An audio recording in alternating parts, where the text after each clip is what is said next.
So a while back I went to Norway and spent about a month there cycle touring 2,500 kilometers between the southern city of Bergen and the northern city of Tromsø, and in this video I'm just going to share my 5 must-see places to check out while cycle touring through Norway.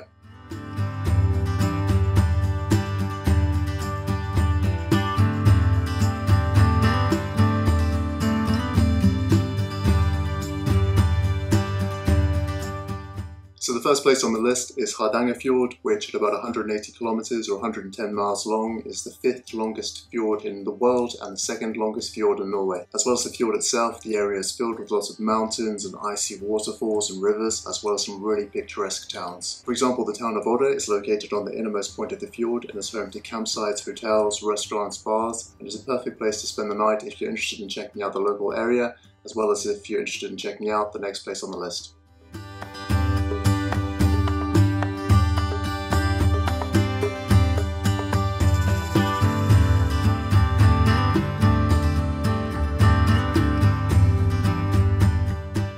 So next on the list is Trolltunga, which is probably one of the most famous landmarks in all of Norway. It's basically a tongue-shaped rock that sticks out from the top of a cliff with nothing below for about 700 meters. So most people start the hike to Trolltunga from a car park near the village of Tisdale, which is near Hardangerfjord, and the 27-kilometer or 17-mile round hike typically takes people about 10 to 12 hours and involves about 1,100 meters or 3,600 feet of elevation gain. It's generally advised that you do the hike in the summer so that there's not too much ice and snow on the trails, and so that you're able to make the most of the many hours of daylight that Norway enjoys in the summer months. The hike to Trolltunga has become really popular in recent years, and tens of thousands of people now do it every single year. If you want to avoid the crowds, be sure to get there early, and if you have a tent with you, you can do what I did, which is hike most of the way one day, set up your tents near Trolltunga, and then complete the rest of the hike the next morning.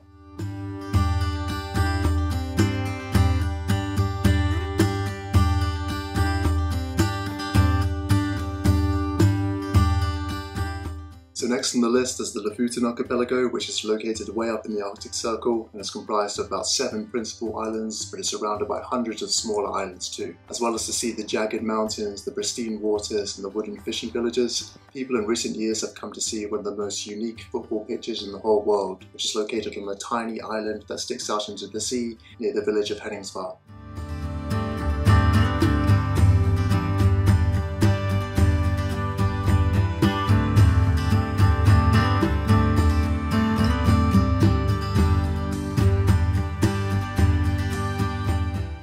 So next on the list is the island of Odda, which is part of the Vesterålen archipelago, which, up in the Arctic Circle, is a neighbour of the Lofoten archipelago. As well as being home to some interesting man-made locations, such as an Air Force base and a rocket launch site, Odda is known for its vast marshlands, its crystal clear water, and its beautiful white sand beaches.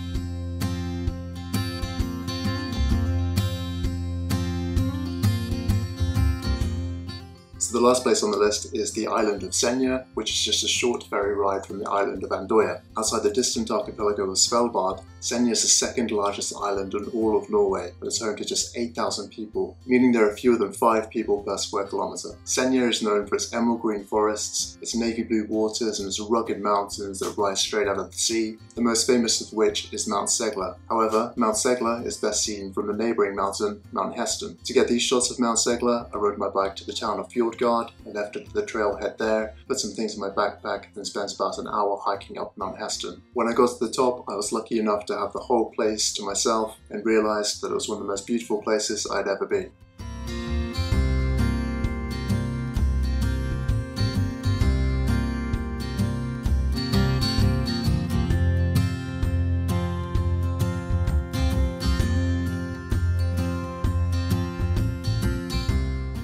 So those are my 5 must-see places to check out while cycle touring through Norway. If you've cycled in Norway, I'd love to hear about your experiences. If you're thinking of cycling through Norway and you have some questions, feel free to let me know in a comment and I'll try to help you out. Thanks a lot for watching and I'll see you next time.